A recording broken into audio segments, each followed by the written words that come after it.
1-2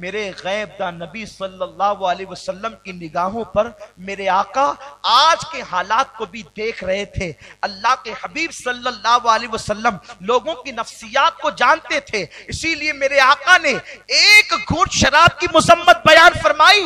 اللہ کے رسول صلی اللہ علیہ وسلم فرماتے ہیں اگر کوئی بندہ شراب کا ایک گھونٹ پیے اور توبہ کرنے سے پہلے مر جائے، یاد رکھیں اگر آپ یہ سوچتے ہیں ہمیں موقع ملے گا توبہ کر لیں گے، ہر انسان کو توبہ کا موقع نہیں ملتا۔